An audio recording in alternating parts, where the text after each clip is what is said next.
Great. Okay, everybody, thank you so much for joining us on our happy hour on a Friday. Let's close out the week with a hellishly good time. We have some wonderful, wonderful guests with us. I want to announce your works in tandem, but first, he was the co-showrunner on Netflix Lucifer, and he is the writer behind such amazing works as Skyward and Shadecraft, which he worked on with another member of our panel here. But he's one hell of a guy, Mr. Joe Henderson. Joe, how are you? Good. I'm excited. Happy to be here. Yeah, we're super excited too, man. And also, he's the extraordinary artist behind such titles as Uncanny Spider-Man, Loki, Doctor Strange, as well as the artist on Skyward and Shadecraft with Mr. Joe Henderson. Also, one hell of a guy, Mr. Lee Garbett. Hey, how's it going? Nice to see you. So Lee, FYI, like we call you Lee Garbett so often, jokingly, I almost pronounced it that way. It's better that way. Yeah, that was Vertigo, Karen Berger. That's how she thought it was pronounced. And I was tempted to run with it. Actively pronounce it every time I say your name now. It's fine, yeah. I'll answer to it. Become reality. Yeah. It is better. That or Jarbe, maybe soften the G, I don't know. It's his spine. Good. That's how he... Yeah. We also have another panelist who's also very familiar with, let's say, Faustian characters committing terrible deeds. She is the co-creator, artist, and writer of Somna and so many other books, including the first female artist on Batman. Miss Becky Cloonan, how are you? Hello, I'm good. I'm very good, actually. Yeah, I mean, we're cheersing. We're going to drink and talk about an amazing comic right now. So first off, what's everybody drinking? I've got a red wine. Which one is this? This is a Shiraz. It's very nice. So that's but it's late. It's not. It's it's 9 o'clock here. So yeah, I'll let the other guys who can't off. This is vodka, and no one can prove it's not. Miss Becky. I've got some bubble tea because it's only 1 p.m. here and I have to work after this. So I need to stay awake until at least midnight. Yeah. As someone who is also experiencing a 1 p.m. time zone, I am not using that excuse. I am also going to be drinking alcohol. Maybe. We'll see. You can't leave Lee alone. I mean, that'd just be cruel. No. Yeah, absolutely. I have to join him in intoxication. Yeah, all time. Let's talk a little bit, because the thing I love about The Big Burn is it seems like Lee and Joe, you both have had creative dalliances with the devil before. And so what drew you back into this realm of Faustian deals? So it's funny because I have been working on and off on this project since I think 2008. This is something that I've tried to, I actually started off first as a comic book pitch. And then it was like, oh, maybe I could turn it into a movie or something. And then I got Lucifer. And then it was like, well, I think I've got my full of the devil and telling devil stories. And after Lucifer was done for a couple of years, I was just sort of looking at the stories that I'd been wanting to tell. And I kept coming back to this. And the challenge, though, was, okay, I've done 93 episodes of storytelling about the devil. How do I make sure that this carves its own unique path? How do I make sure this feels different enough to be worthy of that? And a big part of it was format. One of the great things is going, okay, well, maybe I go back to its original roots and make it a comic. And also, what a fun opportunity. Every book I do, to me, my goal is to show off Lee and show off what he can do. So with Skyward, it's like, hey, look at all this big, crazy stuff he's going to have to do. But also he's going to make it feel real and he's going to make it feel grounded. One, because I think his art style lends to that, but two, it's because his emotional storytelling. It's all in the faces. It's all in that. Speaking of faces, Marc Bernardin. Facey. There could ever be such a founding creator party. Marc, how are you, man? I'm good. How's everybody doing? Oh, we're just magical. I mean, Marc, you are working on a project I want to talk about, but I don't think we're quite ready. But I've seen some of the art, and it is just chef's kiss. Marc, why have I not seen that art? I was about to say the same thing. Yeah, I don't know. Sean, why haven't they seen that art yet? Why haven't they seen that art? I don't know. What I did there? You see, I reframed the question and shifted blame. Beautifully done. This So is what's why we all have a about group chat. We should share it to the group chat. Yeah. I think we'll Yes. get there. But Joe, Oh yeah, so spieling. continue, yeah. So basically like, and then Shadecraft was like, I want to show that Lee can do sort of darker, grittier horror stuff, and shadows are really hard to bring to life, and so I wanted to make Lee's life miserable. And in this case, it was like, okay, well, like what about like showing, like it's very hard to show heists in comics to me because they're so fluid. Like Yeah. the fun of them is the rhythm and the movement, which to me is also the fun challenge because Lee is so good at motion, at making a panel feel alive. And also Lee has an incredibly annoying sense of good style. And so part of it too is like I wanted to speak stylish and cool and show that like Lee's eye for basically drawing a really cool grounded comic. And then finally, like we wanted to both tell a story that was slightly outside of the past tone of the last two books, and a little darker, but still maintaining sort of what we have found to be our rhythm and our voice, but you know, flexing a little bit, trying something new. And so all of that I threw into a giant wadded ball and I threw it over to Lee and see if he was interested. Yeah, I should interject right now and say if anybody's curious at checking out the heist scene, we just released an ash can for free on distillery.co. It's completely free. All you have to do is go in there, sign up for an account, which is also free, and you can read all of this. And David, the co-founder of Distillery, who is secretly here but very invisible, I think is teeing up some of those pages to show everybody in a few moments. But yeah, they're glorious. I kind of want to talk about this. So Lee, how exactly did you go about framing this immaculately quippy, beautiful heist scene that also shows off the chemistry of the two lead characters? Well, I mean, that's the thing with Joe's scripts is it's the charm of the characters is the thing you want to get across the most, and it really they just sort of leap off the page always. So same with when I read Skyward and Shadecraft as well. And it wasn't that hard. You just want to kind of get the chemistry and the body language of the characters, and then you're off really because it's there in the script.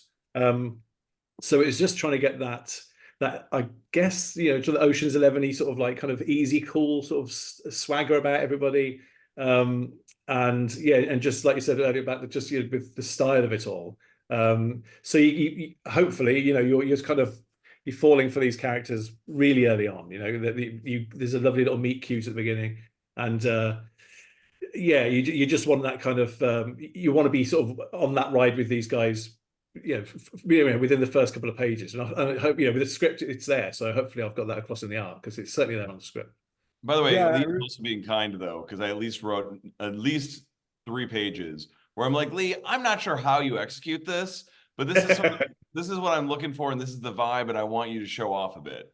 And by the way, I still had the panel breakdown, but I was like, I don't know if it's a double page spread where you're staccatoing it around or how you're doing it. But I was like, I don't know how this works, but I know that you will make it look excellent. So a lot of heavy lifting on Lee's part.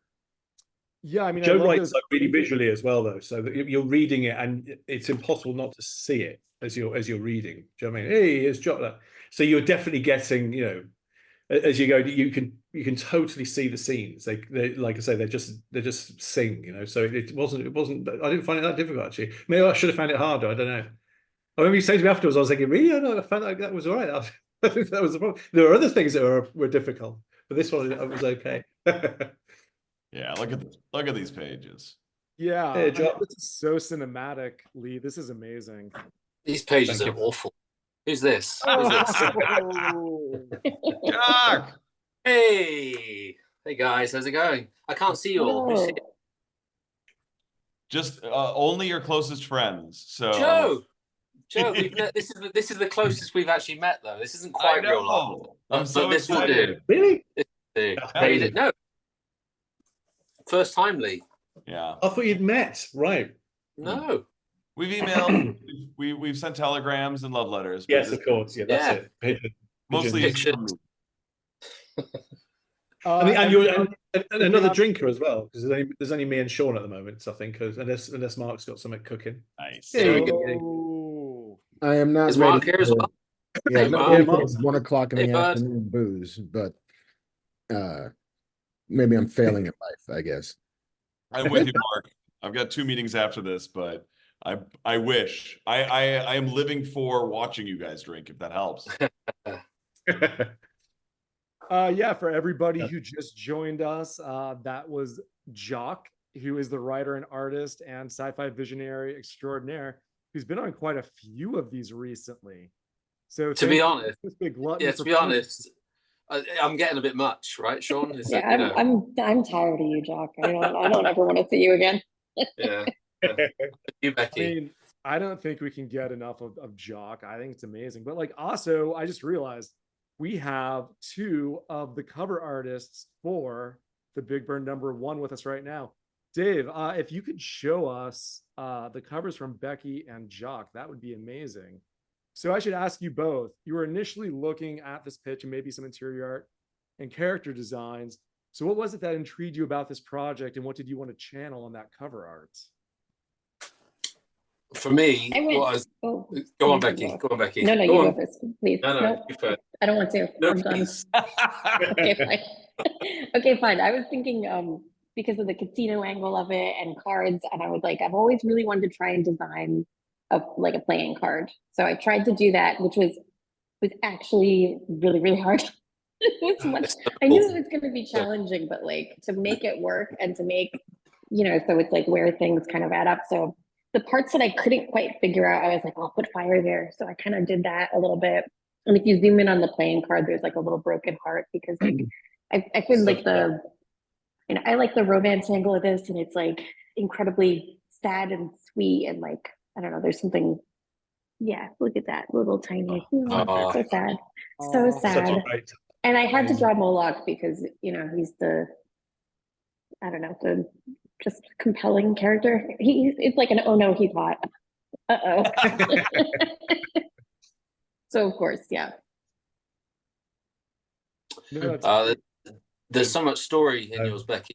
Mine was, I just thought, I mean, me and Lee love horror movies, and we talk about horror movies a lot. So when he said the devil, I was just like, can I just do a representation of the devil? And the character doesn't even really appear like that in this, right? But I was just like, can I just, oh, hello, look who's at that? Oh, who's the characters and the little characters in the eyes as well. That was just such a love. I was one of those things again, like the broken heart. I was just like, oh, I wish I thought of that. That is so good. Yeah, Lee, I wish you thought maybe of it I will. too. Yeah, Joe. Yeah, come on, sort him out. I feel like some April we should do a series of alt covers that the writers draw. That's a great idea. I like that a lot. The 1 sale each when the writer buys his own copy, and that's it. 1 of 1,000. It's the Chase variant of my stick figure rendition of the devil. Yep. Oh, I'm in. awesome. I'm so into that. Right? I remember my very first Comic-Con, they set me down at a signing at the DC booth next to Jim Lee. And like every kid who like walked up to get a Jim Lee's like, hey, can you draw me something? I'm like, no, I can't. Definitely not sitting next to Jim Lee. I can't. Like, come on, what do you do? I'm a writer. Write me a poem. Screw you. Write me a paragraph. Yeah.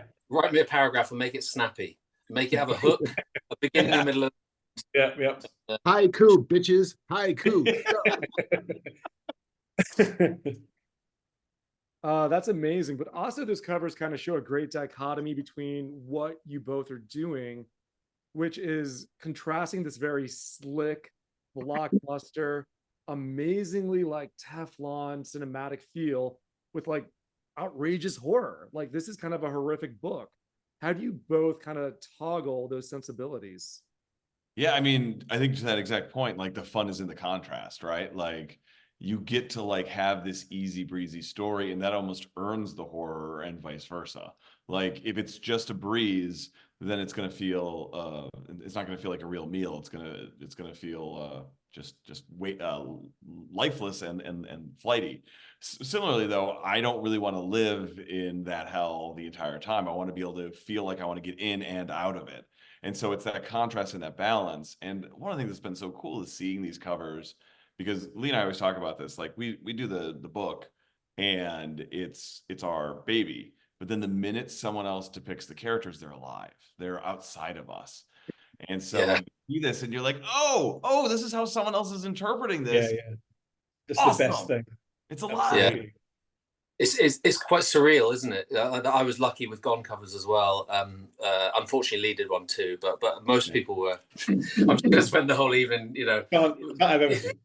You know, but it's true, isn't it? Like when you see someone else's take on it, it's it feels kind of real somehow. Whereas when it's your thing, when it's your project, you're almost too close to see it in that way. I think, you know, and similarly when Lee, I'm only kidding. Obviously, Lee's covers are lovely, and seeing Abby, did you just sneer then, Lee? I hated every minute of it. Yeah, it's great, isn't it? Because you realize it is something that's bigger than yourself, I guess, right? You know, the comic is its own thing, and yeah, absolutely, yeah. No, that's amazing. So yeah, the most beautiful thing I love about this book is it envisions hell as this like Art Deco Las Vegas casino. So my next question for all of you is, have you been to Las Vegas? And if you have, what was your most hellish experience? Becky, you've never been? No, that's crazy. no, I've never been. That's I weird. mean, I'm never going to go. I'm not going to do it. I'm never going. I loved it. it. Road trip. No, I've been it's never going to happen. Guys, we have to kidnap Becky. Yeah, right. Marc, I'm only going by. It'll have to be by force because I will not willingly go there. I've just made up my mind just now, arbitrarily. Like there's no I saw the reason for it. sequel. I was going to say we've only got Becky's word for this, of course. Yeah, good point. She might be banned. Yeah, I might be in Las Vegas right now. Like you don't know. Yeah. I'm in This is an actually. alibi. This is This a is an bunker alibi, isn't it? underneath Las Vegas. Yeah, the ultimate Yeah, heist. I don't This even is know an a casino. I was alibi. trying to think of a casino there. I don't know the name of a casino. May the record show that on a Zoom call I said I was never in Las Vegas. Yeah. So that couldn't have been me. And I deny all charges, Your Honor. Wait, so to the question, who has been to Vegas? I have, twice. Not Lee either, huh? No, I've I've only done New York, and I've been to San Diego once and New York a few times. That's it. I haven't been otherwise to anywhere. But my mate's been there and he loves it, but I've never got near it. I mean, you have an excuse because you're 15,000 miles away. Yeah, Becky is just there's lots of people in America. yes. Yeah, Marc. So what's my excuse then? Because I've been twice. Well, you're a degenerate. Now we're getting somewhere. Yeah. Yeah, and we degenerates are called to it like swallows to Capistrano. It is our siren song. I genuinely loved Las Vegas. I like places that are kind of there's a few places like Venice as well, I think, Dubai to a degree, like they feel completely unique and completely not like anywhere else in the world. And I sort of love dipping into those places and then kind of coming back home and you're back to normality. But I thought Las Vegas was a blast. It was a really weird, odd place, but I kind of liked it for that. Yeah, I think it's entirely possible to have a great 48 hours in Vegas, but then hour 49 is the most depressing hour you'll ever do. I actually have a 48-hour rule to my trips to Vegas for that exact Serious? reason. You got to get out before day 3. Wow. Well, you never leave. It's Spending like- too much money and I'm seeing the sad. Like the gloss sticks just long enough. Yeah, it is A weird. horrible Though. realization that I could have done this and it would have been tax deductible. This is research. I'm such a fool. You still got to go. Yeah, Lee. Well, hang on. There's still time. You've just finished issue 1, right? You know, let's go on a fact-finding trip to Las Vegas. Yes, Blow Issue 3 is a lot of stuff in the casinos. I need to. I'm not going to get the favor from here. I feel like you might need your writer there though to make sure that Yes. I'm backing you up and supporting you. And I mean, honestly, we're going to need a cover from Jock. So, and Becky will be in someone's trunk, I guess. I'll be in the trunk. Like Ken Jeong, just hanging out in the I can trunk. drive the getaway car once we leave. Oh wow! Okay, so we're pulling a heist. Haven't thought of that one. Yeah, okay. Why not? No, we're going to arrive in Vegas. Sorry, Sean. Just let me finish this because this is going to be this is what's going to happen. We're going to arrive in Vegas. and the west wing of the Mirage Hotel is going to be called like the Cloonan wing, and like oh yeah, of course you've never been there, Becky. Sure, and there's going to be like paintings of her like along the hallways. Miss Cloonan, yes, please, this way. Yeah, exactly. So good to see you again. So good to see you again. You've always been here, Miss Cloonan. Of course, I never use my real name though. You're in witness protection, which is why you can't ever go back to Vegas. Yeah. Sorry, Sean, for interrupting. No, by all means, I didn't mean to interrupt you. I was just intoxicated by Lee's envisioning of Vegas. This is just gorgeous, and that bloom lighting. I love this, Lee. Oh, thank you. Yeah. So it's like I'm getting sorted into a casino. Yeah.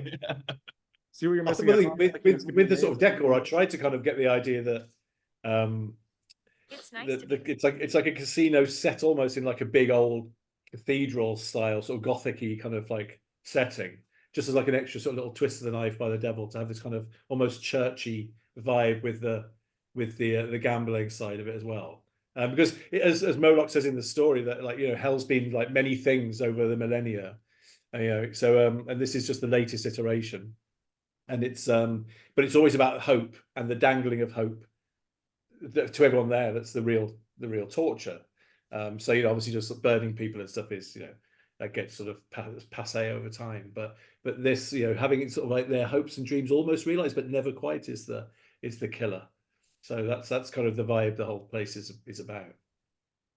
Yeah, that's beautiful. I love that. I mean, so that kind of addresses my next question, which is, Joe, you were talking about Vegas straddling the exhilarating and the sad. So do both of those figure into your version of hell? Is there a degree of excitement there, or is it just all buzzkill? No, it's the happiest place on earth until it's not. It's adult Disneyland. Like, the beauty of it, what I loved about when I realized how to depict hell, because again, I've worked on this for so long, but when I realized that hell could be Vegas, and in fact it should be Vegas, because Vegas is not only, I mean, it's Sin City obviously, but it's where you go to get your hopes up and then to have them brought down. And to me, like, I was trying to find a different way into what hell means to a person and how the devil would torture. And I just kept coming back to the idea that hell is a place of hope, like Lee was saying. Like, this idea that like torture works when you go on a journey. When you start from, I'm about to get the woman I love, the money I need, the chance of a lifetime, or, you know, and then you just pull it out from under them. And so this is a singular place designed to hurt people as much as possible. And if you really want to hurt someone, you want them to see the finish line before you kneecap them. That's great. It's day 3. It's day 3, as you were saying, basically. Yes, it's day 3. Day 3 on the strip. Yeah. I mean, I want to ask for a spoiler, even though I'm not supposed to, but will there be $5.99 buffets in your version of hell? Yeah, they're $5.99, but it's all Wagyu steak. So like, you're getting in there and you're like, this is the best. I've made it. I'm gonna live here forever. And then, you know, your gluttony goes a bit too far. Yeah, I feel quite satisfied. So we have a few questions coming in from our audience, and the first one's from Daniel. Thank you, Daniel. What is the best part to approaching a project as collaborative as a creator-owned comic, like the distillery slate of books? I mean, I'll start. The best part is just having the freedom to, in my case, just work with Lee, who is honestly the only comic person I've worked with, and just be able to feel supported and also empowered to take a big swing, like, and to push Lee and push myself. Like, a lot of the storytelling in this was really hard for me, because writing a heist, I've written them in TV, I've written them in movies, writing them in comics is really hard. And there's a bit of a trust fall there. And so what's been really nice is Distillery trusting us, and then Lee obviously knocking it out of the park in a way that shows that trust warranted. Yeah, I mean, obviously working with Joe, as soon as Joe says to me, I've got this thing cooking, what do you think? It's like, yeah, you know, straight away I'm in. But with Distillery, it's just like, they completely want you to succeed, and you want to do the best for them. As well as the company, it's like they're people you love and respect, right, to work with as well. And like you want this book to be the best it could possibly be, and so. And you're kind of left to do that, to deliver that as well. There's they have complete trust in you, and it's just like it's a fantastic feeling. You feel like you're making something special, and like the format and everything. Once the production's back, it's like this feels special as well. Yeah, absolutely. Marc, Becky, Jock, any thoughts on that? Well, Jock doesn't collaborate. Jock just writes his own shit, so he's just a one-man show. I mean, He collaborates with his favorite writer. I mean, I collaborate with myself every day, Marc. What can I say? Hey. And honestly, it's a bit problematic. About that. I don't like him very much. What's that Woody Allen joke? Don't knock masturbation, at least it's sex with someone you love. I mean, it is the moment when a thing becomes real, is the collaborating process. Like as a writer, it lives in your head, and it has weird, diffuse, blurry shapes and forms and stuff. But once the other person shows up and once they bring their magic to it, it's when it becomes the thing it was destined to be. And so being able to work with artists, being able to work with editors and colorists and letterers and all of it, it's not a comic book until all of these people help make it so. And to be able to do it at a place like Distillery, who was very much in the business of, hey, we hired the right people, let's let them go and do their job. Yeah. And let us not be the filter that gums up the works, is a treat and a joy. Yeah, I've been really lucky as an artist to work with very good writers, and as a writer to work with very good artists. I feel like a lot of other publishers, like if you're a writer and you have a pitch, you bring it to the editor, and then they'll bring an artist on board. So the artist isn't even like, a lot of times as an artist, I'm not part of that pitch process. I'm not part of like developing the story. You kind of get everything like once it's all kind of polished up. But I really like, that this is something where it's like, with Somna, Lisa and I like grew that together, as a little tiny thing, and then brought it to life together. So it was, I don't know. I feel like there's something there that is, and I can't say that it's been bad experiences at other publishers, but it is a different kind of experience when you're, brought in as an artist, like from the very beginning of like the concept of it.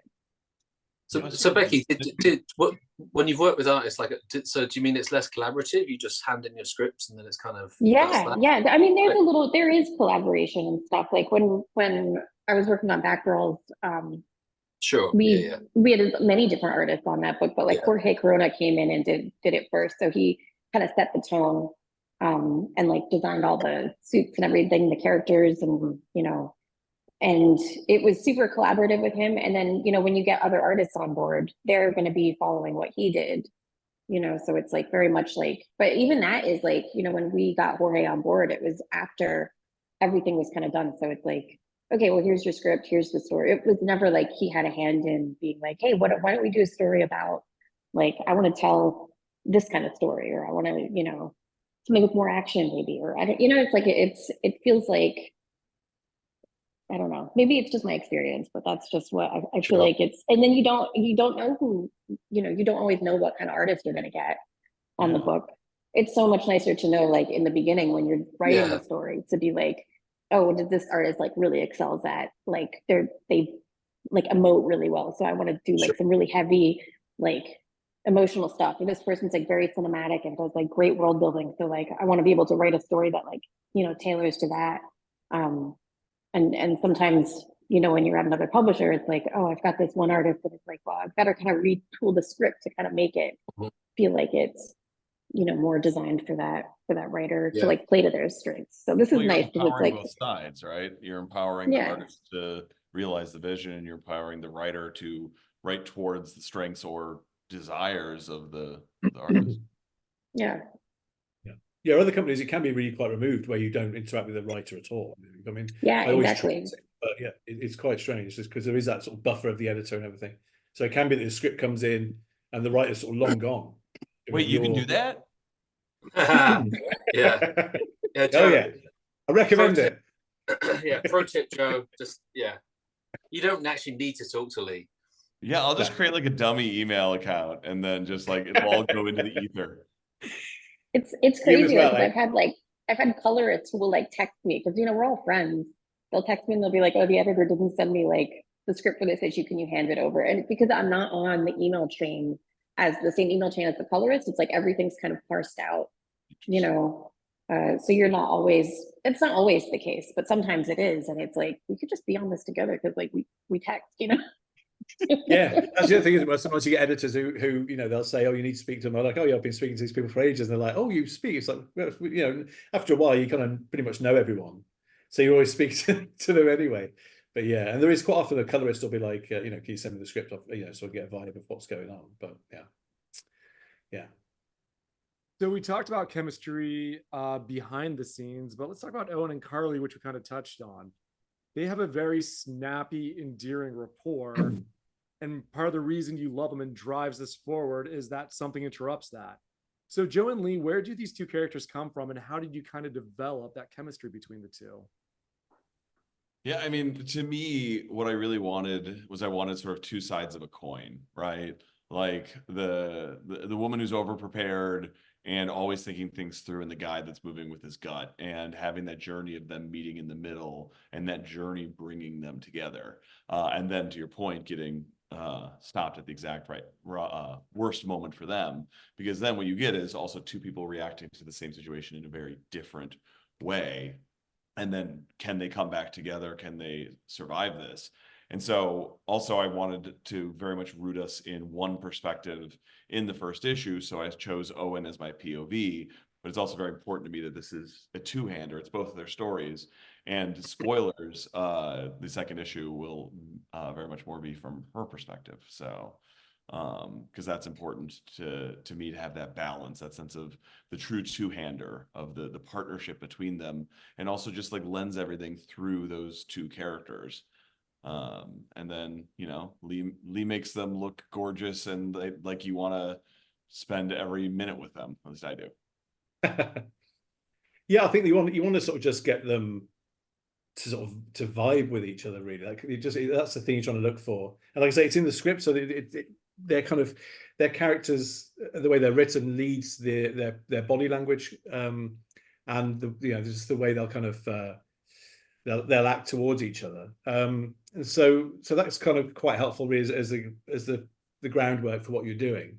I love that panel. Sorry, Lee, but that panel is my favorite. This one? Panel. That, yes. Beautiful. Sorry. So, thank you. So the sort of hope is you're sort of falling in love with them as they're falling in love with each other. That's kind of the mission. Yeah, that's the aim.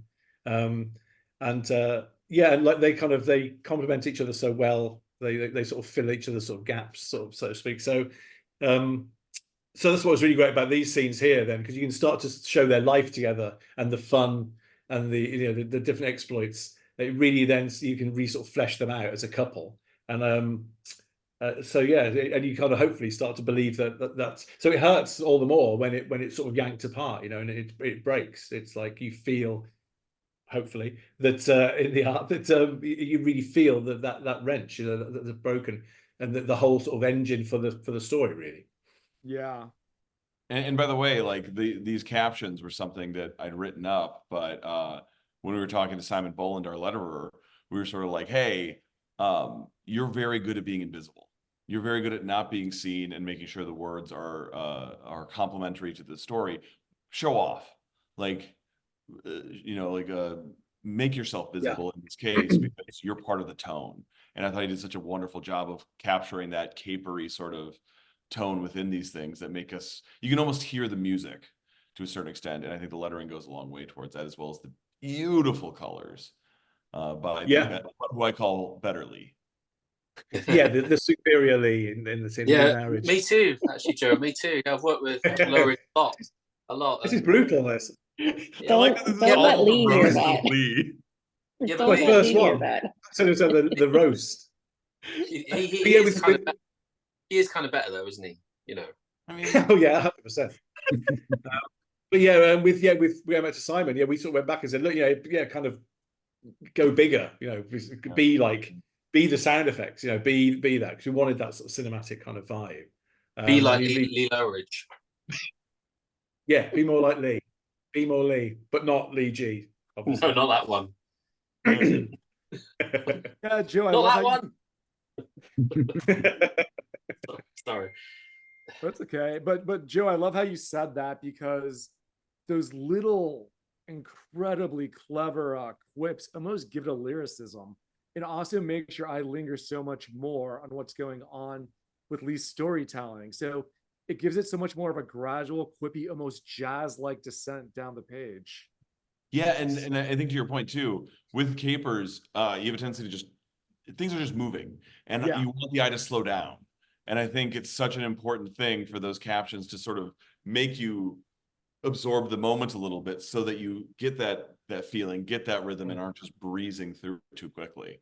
So we wanted that kind of, because obviously, sorry, but obviously because like comics is, they are freeze frames essentially. But the kind of the watchword with this, we want that kind of Soderberghy sort of like, Tarantino-esque kind of freeze frame. So you'd get that moment, and that's what those captions are kind of, they're aimed at, where you kind of, it slows you down again. So you will stop and focus on the little notes that are going on in the background, sort of thing. Because obviously we can't freeze it, because it's frozen static panels anyway. So those sort of things, yeah, they're like another way of bringing that vibe to it. Yeah, it's amazing. So what is the soundtrack, if there had to be one, to The Big Burn? I guess I was thinking probably a lot of like sort of David Holmesy kind of sort of, that kind of Ocean's 11-y kind of soundtrack would fit, I guess, that sort of thing. Bit of jazz as well, bit of easy, anything sort of easy, cool, I think would fit. I listened to the Queen's Gambit a lot, which has that exact sort of like vibe to it.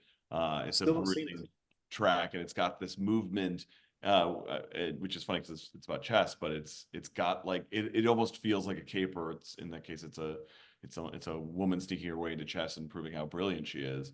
And so that really gave me a vibe of it. But yeah, it really reminds me of an Ocean's 11 score.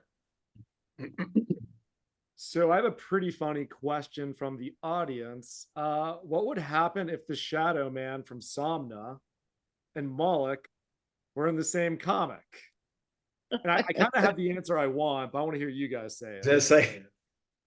I mean, I think they're both getting naked and having some fun times. That's yeah. That's a hot time. This is a book. This is a book that would be wrapped in plastic. Yeah. Wait, can we do Distillery's first crossover, but also make it completely X-rated? I mean, I'm in no position to authorize that, so yes. I think we could make that fly for sure. Yeah, absolutely. I love that. Yeah, that's amazing. So tell me a little bit about Marc. Where did he come from? Why did you guys sort of shift from the more They are. Oh no, he's hot. Guys, I ship it. I want to salute David, who's behind the panels right now. Yeah, brilliant. So quickly. That was so quick. I agree with Derek saying it would sell. I'm in. It's some great shipping. Yeah. Yeah. I mean, even he says you two are in a little pickle. Like, that even sounded erotic as he said it in my head. Yeah, that's just your head. I think he already had that image, I think. Yeah. Oh, you were asking about Moloch. I just want to call out Lee's excellent design, because I don't know if you guys have noticed, but the hair and goatee create a pitchfork, which I think is just such a simple, elegant. Whoa. Hang on. Can we see that? Yeah, David, can we please go back? Jock doesn't believe it. This glory. Jock, I'm giving simply a compliment. We can't just, though, right? It's like we can't just rate. You can't even have that. You can't believe it. Like, whoa, wait. Needed something clever? Hang on. What? No, can't be done. We got to build him up before we tear him down again. We need to give him hope. To be honest, Lee, just to give you some props, I was actually commenting on my own lack of realizing that that's what it was. So you're the smart one. But yeah, we wanted, well, honestly, one of the biggest things was looking at the Lucifer book that Lee worked on, and then the show I'd worked on, and just for foundational things, making sure that it felt like a different character. So, you know, a much bigger figure, a different vibe. And then it's like, okay, well, this is a casino and he's to a certain extent a pit boss. What would that feel like? How does that translate? And how do you get that sort of Terry Benedict energy from Ocean's 11, but with a little bit more dimensionality, a little bit more tragedy to it, and a little bit more humor that he's using to hide that? It's like really, the one thing I always have in mind with, and one thing that Joe had said from the get-go was, he's just sort of really enjoying himself, Moloch, all the kind of all the time. He's just really sort of you know, luxuriating in him being him. Do you know what I mean? He enjoys being sort of him. Yeah, certainly on the surface anyway. Much like yourself, Lee, isn't it? Much like yourself. I like to swim in Lake Me. Yeah, that's it. But no, it's so that's kind of, so he's really good fun to draw because he's just so arch, you know. He's just, you know, he's really pleased with himself, you know. And it's like a really, you can't get much more fun than that as a character, because you just really push them.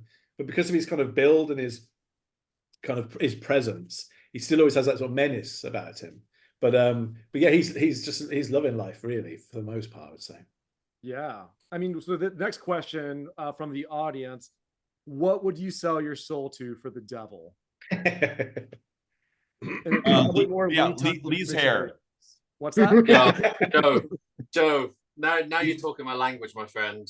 Like it's yeah, I want Lee's hair. That's what I want. Right? Oh, I did not. I got it. That's how I did it. I would like I want one extra day in the week. Just one day, just one more day, just for me. Just no one else gets it. It's just my special day. You'd end up working it, Becky. I would end up working it, but that's why I can. That's the problem. Well, yeah, I can fit a cover in that, of course, absolutely. I'm gonna start crying. Yeah.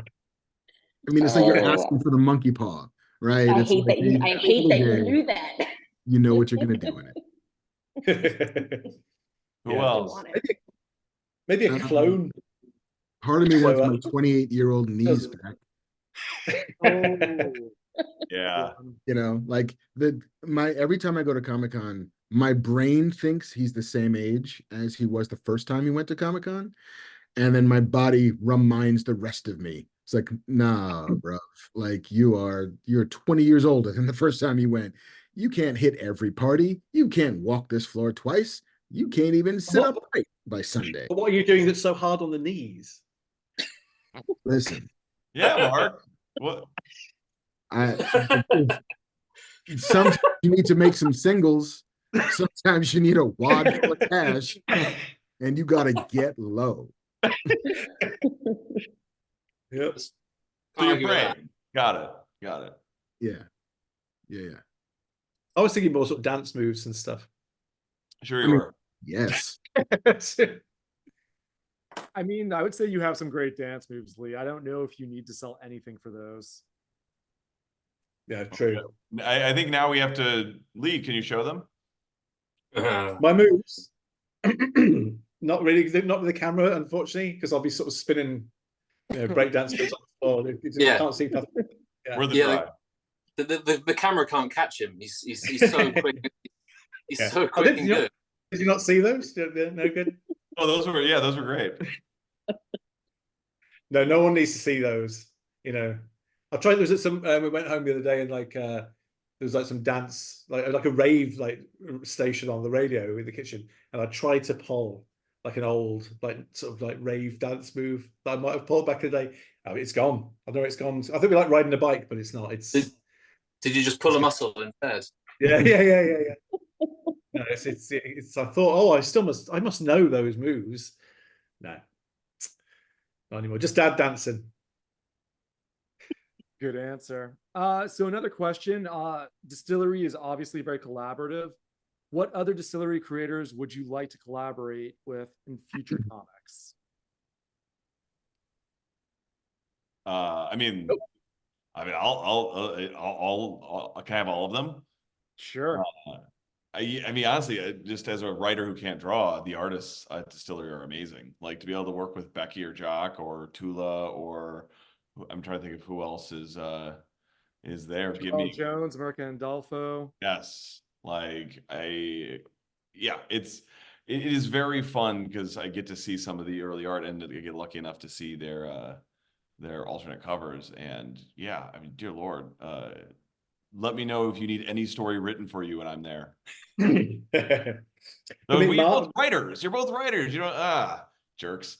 well, Marc, me and Marc have sort of the first US comic I ever Yeah. did was with. What was it called? Journeyman? What was it called? Better Men? I remember. Highwaymen. And we've talked a few times about working together. And you had this one, I won't say what the concept was, that you had for a company back in the day, which I just was like mad on. Kind of but it's just schedule wise haven't been able to. But yeah, definitely totally up for. We've talked about working together before. Totally up for that. Yeah, we've talked about Becky as well. Maybe Becky as well. We talked about something cooking. We talked about something, you know. every time I never talk to know. Lou about a thing, he's like, "I can't." Joe has me booked solid for the next 19 years. I actually have an email alert if you've emailed Lee to pretend that I have a new project just to It triggers a pitch. Yeah. Drop ships the first issue of something. It's like, God damn it. All right. Yeah. This is why you got to slide into a DM. You got to avoid the email firewall. I got to learn the moves. That's it. Can I send a Raven? Sorry, go on. No, just send a Raven. Maybe Yeah. I don't check my email anyway. Like, who does email anymore? It's 2024. Email's over. It's done. I'm done with it. I'm all about the email, Becky. When I get job offers through like Instagram DMs, I'm like, really? Yeah. So why are you checking your Instagram DMs? Because I get. It's weird though. It's like, we were talking about this the other day. It's like I've got like the letter really likes to chat through Twitter DMs. Well, chat to Becky, it's through like Instagram mainly. Through Joe, I still think we're messenger, right? Yeah. So mainly. And then me and Jock, I'll messenger Jock quite a lot, but he prefers emails. Do I? Yeah, I think so. I didn't even know that. I just Yeah, thought I get this question. It'll be like, I'll be in the studio in a minute. I'll mail you back. So I'll be like, oh, yeah, fair enough, understandable. So, and I like emails, you know. So weirdest thing is that I still have people who like decide to call me on the phone. No, that's unacceptable. Oh, I love it. I disagree. I love it. I am really? with you, Joe. I have grown into the phone again. I think I'm into it. Right? Yeah. Like, I'll get a call You and just they'll give me a call. Yeah, and you just get your point across so much quicker. You don't have to I don't have to go in and delete all the exclamation points that I've written. That I'm that person who writes 1 billion exclamation points, and then I've got to go in and edit myself so I don't sound like a maniac.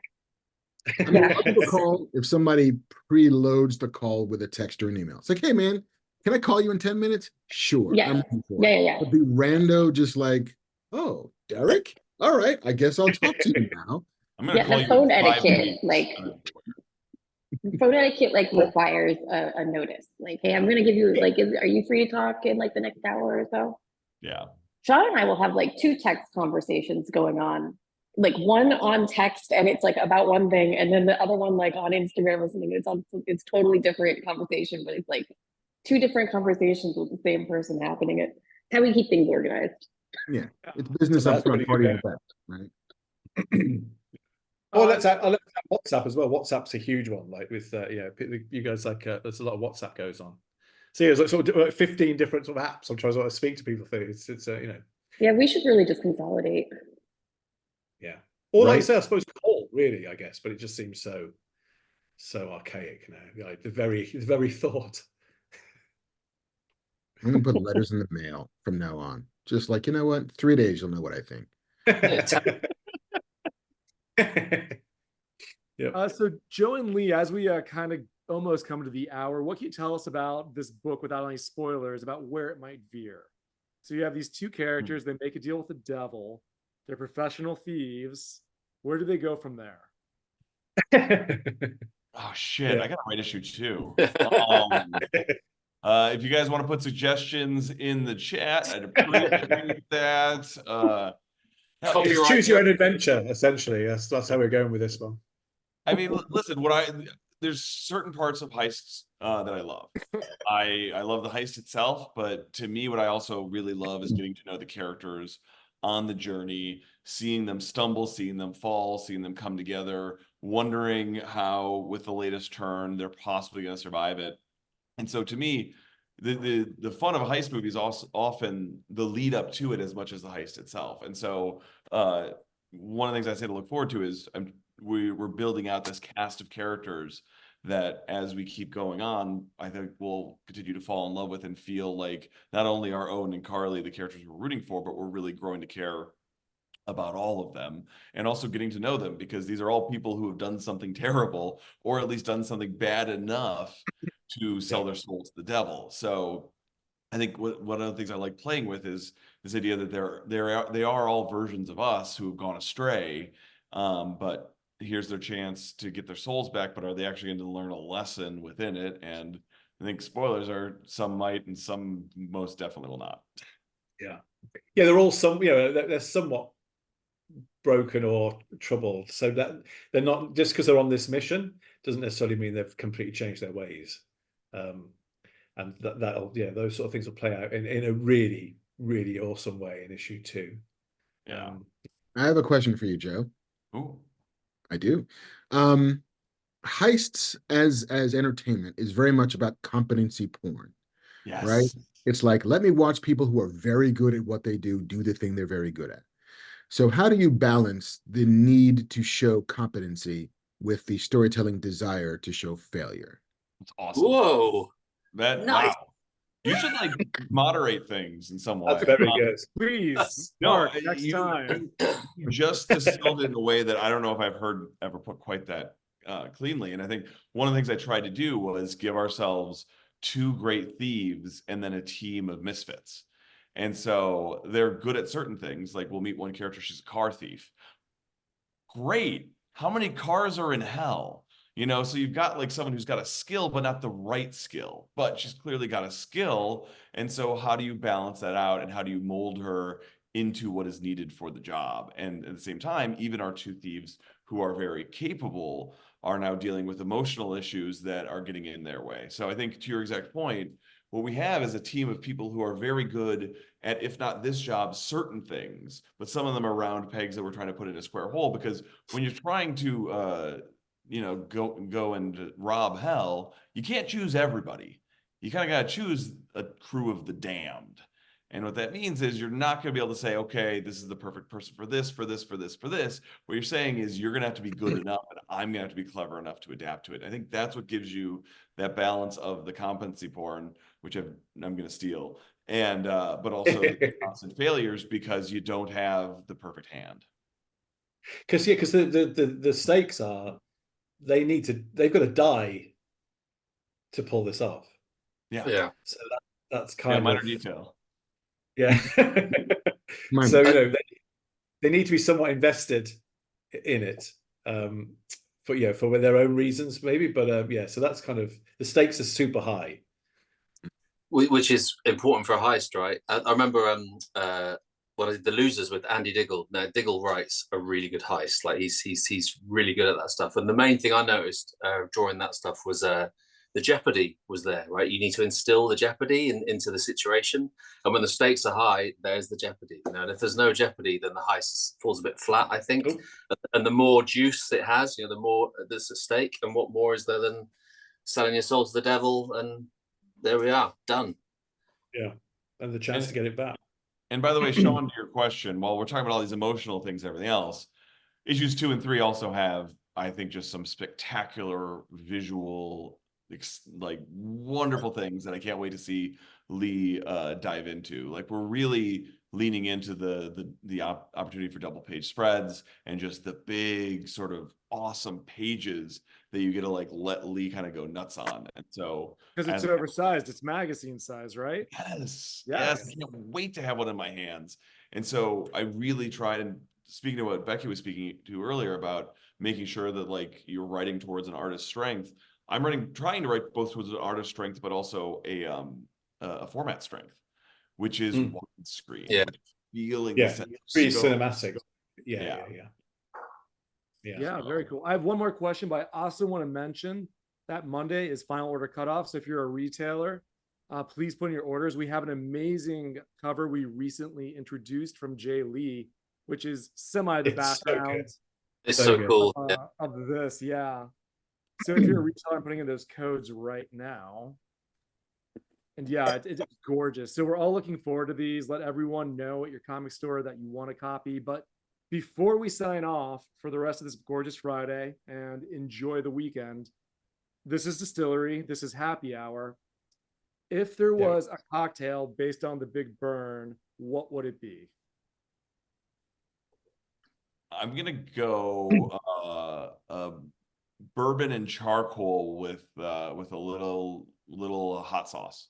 Oh, that sounds disgusting. That sounds amazing. I'm down. I guess mine would be like a sort of like a really, really, really old fashioned, like sort of BC. Yes. Okay. I'd have maybe like a Bloody Mary. I think would be a good one. I was thinking Bloody Mary. Because it's like you need it. It's like a breakfast drink. Like it'll get you going and it'll serve you well throughout the whole day, which you're gonna need on a heist. Like what you can't drink an old fashioned for breakfast. I'm sorry. It's like that's a good answer, but it's not my heist drink. Sure. I was it before a heist. I thought it was just in general to sort of get the vibe of the book before a heist. I was like ready for I'm like, okay, I'm putting my driving gloves on. I'm like Not renewing my driver's license because it might be expired. I feel like it's a shot of Fireball. I'm sorry, what's that, Mark? The shot of Fireball. Yeah. Cinnamon whiskey that'll blow your hair back. Sorry, Joe. It's all right. I got toe hair.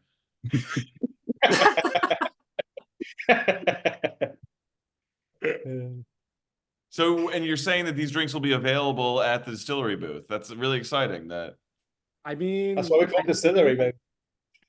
I think keep on waiting, and you may see something similar that may inform future decisions. We'll see. Ooh. I'm just trying to get free booze. I don't know. I mean, yeah, it's always in supply if we're going to any of the cons, man. We'll make it work. Great. Thank everybody so very much for joining us. We can't wait for the Big Burn #1. It's launching in July. FOC is this Monday. So Lee, Joe, Becky, Jock, and Mark, thank you so much for joining us. And everybody have a fantastic weekend. Thanks, everybody. Thank you. Bye. Bye.